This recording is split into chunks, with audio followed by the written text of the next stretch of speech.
Light, camera, roll, action!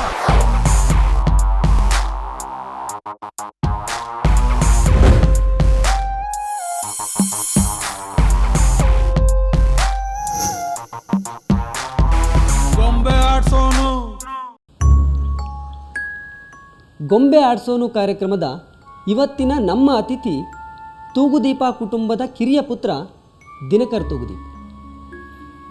ಜೊತೆಯಲ್ಲಿ ಸಿನಿಮಾದ ಮೂಲಕ ಕನ್ನಡ ಚಿತ್ರರಂಗಕ್ಕೆ ನಿರ್ದೇಶಕರಾಗಿ ಕಾಲಿಟ್ಟ ದಿನಕರ್ ನಂತರದ ದಿನಗಳಲ್ಲಿ ನವಗ್ರಹ ಹಾಗೂ ಸಾರಥಿಯಂತಹ ವೈವಿಧ್ಯಮಯ ಸಿನಿಮಾಗಳ ಮೂಲಕ ಗುರುತಿಸಿಕೊಂಡವರು. ಚಿತ್ರರಂಗದ ಹಿನ್ನೆಲೆ ಇದ್ದವರಿಗೆ ಸಿನಿಮಾ ಮಾಡೋದು ತುಂಬಾ ಸುಲಭ ಅಂತ ನೀವೆಲ್ಲ ಅಂದ್ಕೊಂಡಿರ್ತೀವಿ. ಆದರೆ ಯಾವುದೇ ಒಬ್ಬ ವ್ಯಕ್ತಿ ತನ್ನ ಕ್ಷೇತ್ರದಲ್ಲಿ ಯಶಸ್ವಿ ಆಗಬೇಕಾದ್ರೆ ಪ್ರತಿಭೆ, ಪರಿಶ್ರಮ ಹಾಗೂ ಅದೃಷ್ಟ ಮೂರು ಒಟ್ಟಿಗೆ ಸೇರಿದಾಗ ಮಾತ್ರವೇ ಯಶಸ್ಸು ಅವರ ಕೈ ಹಿಡಿಯುತ್ತೆ. ನಿರ್ದೇಶಕ ದಿನಕರ್ ತೂಗುದೀಪ್ ಆ ಸಾಲಿನ ಒಬ್ಬ ಅಪರೂಪದ ನಿರ್ದೇಶಕ. ಬಿರುದುಗಳನ್ನೊಳಗೊಂಡು ಇಡೀ ಜಗತ್ತಿನ ಭೂಪಟದಲ್ಲೇ ತನ್ನದೇ ಆದಂಥ ಒಂದು ಚಾಪನ್ನು ಹೊತ್ತಿರುವ ಮಾಯಾ ನಗರಿ. ಯಾವುದೇ ವ್ಯಕ್ತಿ ತನ್ನ ಎಂಥದೇ ಕನಸು ಕಟ್ಕೊಂಡು ಈ ಊರಿಗೆ ಬಂದರೂ ಅದನ್ನು ಸಾಧಿಸೋಕ್ಕೆ ಇಲ್ಲಿ ಹಲವಾರು ದಾರಿಗಳಿವೆ. ಅದೇ ರೀತಿ ನಾನು ಒಂದು ಕನಸು ಕಟ್ಕೊಂಡು 6 ವರ್ಷದಿಂದ ಈ ಬೆಂಗಳೂರಿಗೆ ಬಂದೆ, ಚಿತ್ರ ನಿರ್ದೇಶಕನಾಗಬೇಕು ಅಂತ. ಈ ನನ್ನ ಕನಸಿಗೆ ಮೊದಲನೇ ಹೆಜ್ಜೆನೇ ಗಾಂಧಿನಗರ. ಕನ್ನಡ ಚಿತ್ರರಂಗದ ಸದ್ಯದ ಕ್ರಿಯಾಶೀಲ ನಿರ್ದೇಶಕರ ಸಾಲಿನಲ್ಲಿ ದಿನಕರ್ ಪ್ರಮುಖ ಹೆಸರು. ಚಾಲೆಂಜಿಂಗ್ ಸ್ಟಾರ್ ದರ್ಶನ್ ಅವರ ಸೋದರ ದಿನಕರ್ ನಿರ್ದೇಶಕರಾಗಿ ತಮ್ಮದೇ ಆದ ಛಾಪು ಮೂಡಿಸಿದ್ದಾರೆ. ಜೊತೆಯಲ್ಲಿ ನವಗ್ರಹ, ಸಾರಥಿ ಸಿನಿಮಾಗಳಿಗೆ ಆಕ್ಷನ್ ಕಟ್ ಹೇಳಿರುವ ದಿನಕರ್ 3 ಸಿನಿಮಾಗಳಲ್ಲೇ ತಾವೊಬ್ಬ ವಿಭಿನ್ನ ನಿರ್ದೇಶಕ ಅನ್ನೋದನ್ನು ಸಾಬೀತುಪಡಿಸಿದ್ದಾರೆ. ಚಿಕ್ಕದ್ರಲ್ಲಿ ಜಾಸ್ತಿ ನನಗೂ ನಮ್ಮ ತಂದೆಗೂ ಒಡನಾಟ ಜಾಸ್ತಿ ಇತ್ತು. ದರ್ಶನ್ ಸ್ವಲ್ಪ ನಮ್ಮ ಅಪ್ಪನಿಂದ ಸ್ವಲ್ಪ ದೂರ, ಅಮ್ಮನ ಜೊತೆ ಒಂದು. ಸೊ ತಂದೆ ಜೊತೆಲಿ ಕೂತಿದ್ದಾಗ ಅವ್ರ ಸಿನಿಮಾ ಎಲ್ಲ ಬಂದಾಗ ಜೊತೆಲೇ ಕೂತ್ಕೊಂಡು ಮಾತಾಡ್ತಿದ್ವಿ. ಈ ಸೀನ್ ಹಿಂಗಿರುತ್ತೆ, ಆ ಸೀನ್ ಹಂಗಿರುತ್ತೆ, ಅದೆಲ್ಲ ನಮ್ಮ ತಂದೆ ಖುಷಿಯಾಗಿ ಹೇಳೋರು. ನನಗೂ ಒಂದಷ್ಟು ಕ್ವಶನ್ಸ್ ರೈಸ್ ಆಗತ್ತೆ ತಲೆಯಲ್ಲಿ. ಯಾಕೆ ಪಾಪ ಇದು ಈ ಥರ ಹಿಂಗಿದೆ, ಇದು ಯಾಕೆ ಹಿಂಗೆ ಬರುತ್ತೆ, ಈಗ ಅವರು ಈ ಥರ ಮಾಡಿದ್ರು, ಅಲ್ಲ ಆ ಥರ ಮಾಡಿದ್ರು, ಹಂಗೆ ಹಿಂಗೆ ಅಂದರೆ ಅದರಲ್ಲಿ ನೋಡಿ ಇದು ತಪ್ಪಲ್ವಾ, ಅದು ಆ ಥರ ಎಲ್ಲ ನನಗೆ ಗೊತ್ತಿಲ್ಲದಂಗೆ ಅದು ತಲೆಯಲ್ಲಿ ಬರೋದು. ಈಗ ಸೋಫಾಲೆ ನಮ್ಮ ತಂದೆ ಇಲ್ಲಿ ಕೂತಾಗ ಸೊ ಒಂದು ರೀತಿಲಿ ನನ್ನ ತಲೆಯಲ್ಲಿ ಡೈರೆಕ್ಷನ್ ಹುಳನ ನಮ್ಮ ಅಪ್ಪನೇ ಅನಿಸುತ್ತೆ ತುಂಬಿದ್ದು ಇಂಡೈರೆಕ್ಟಾಗಿ. ಒಂದು ಡೈನಾಮ ಇರುತ್ತೆ ನಮ್ಮ ಡಿಗ್ರಿಲಿದ್ದಾಗ, ಒಂದು ನೆಕ್ಸ್ಟ್ ನಮ್ಮ ಲೈಫಲ್ಲಿ ಹೆಂಗಿರಬೇಕು, ಏನು ಮಾಡಬೇಕು ಅಂತ.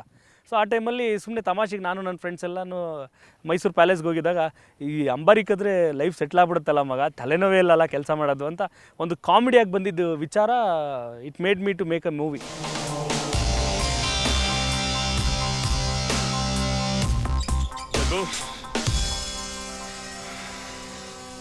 ನಿನ್ನ ಕೇಸ್ ಖುಲಾಸೆ ಆಗಿದೆ. ದರ್ಶನ್ಗೆ ತುಂಬ ಆಸೆ ಇತ್ತು ಒಂದು ನೆಗೆಟಿವ್ ರೋಲ್ ಮಾಡಬೇಕು ಅಂತ. ಬಟ್ ನಾನು ನಿಮ್ಗೆ ಏನು ತುಂಬ ಫೇವ್ರೇಟ್ ಒಂದು ನೆಗೆಟಿವ್ ರೋಲ್ ಅಂದರೆ ಎಲ್ಲರೂ ಪಕ್ಕ ನೆಗೆಟಿವ್ ರೋಲೇ ಹೇಳೋರು ದರ್ಶನ್ಗೆ. ಈಗ ನೆಗೆಟಿವ್ ಒಬ್ಬ ಹೀರೋ ಪ್ಲೇಯಿಂಗ್ ನೆಗೆಟಿವ್ ರೋಲ್ ಬೇಕಿತ್ತು ಅವನಿಗೆ.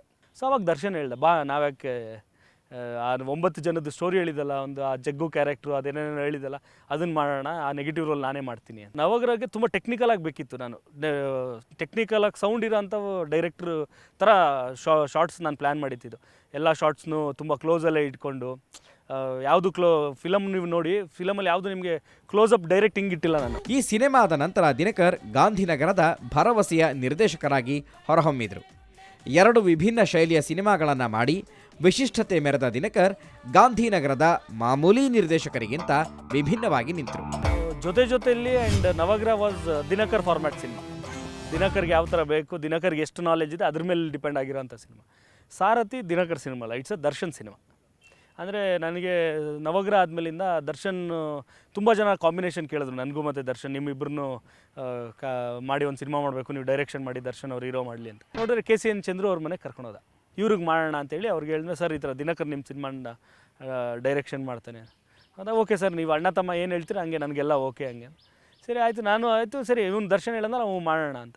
ಆವಾಗ ಅವ್ನು ಹೇಳಿದ್ದು, ನೋಡು ನವಗ್ರಹ ಥರ ಎಕ್ಸ್ಪೆರಿಮೆಂಟ್ ಬೇಡ, ಆ್ಯಂಡ್ ಜೊತೆಲಿ ಥರ ಸಾಫ್ಟ್ ಲವ್ ಸ್ಟೋರಿ ಬೇಡ, ನನಗೆ ಸೂಟ್ ಆಗೋಂಥದ್ದು ಒಂದೊಳ್ಳೆ ಕಮರ್ಷಿಯಲ್ ಸಿನಿಮಾ ನೀವು ಮಾಡಬೇಕು. ನಿರ್ದೇಶಕರಾಗಬೇಕು ಅಂದರೆ ಕ್ಯಾಮ್ರಾ ಡಿಪಾರ್ಟ್ಮೆಂಟ್ನಲ್ಲಿ ಕೆಲಸ ಮಾಡಬೇಕು ಅಂತ ದಿನಕರ್ಗೆ ಹೇಳಿದ್ದೇ ಅವರ ತಂದೆ. ಹೀಗಾಗಿ ಅವರು ಮೊದಲು ಕ್ಯಾಮೆರಾ ಅಸಿಸ್ಟೆಂಟ್ ಆಗಿ ವೃತ್ತಿಯನ್ನು ಆರಂಭಿಸಿದರು. ನವಗ್ರಹ ಆಗಿದ ತಕ್ಷಣವೇ ನನಗೆ ಏನೋ ಒಂದು ಮಾಸ್ ಸಿನಿಮಾ ಮಾಡಬೇಕು ಅನಿಸ್ತು. ಸೊ ಸಾರಥಿ ಮಾಡಿದೆ.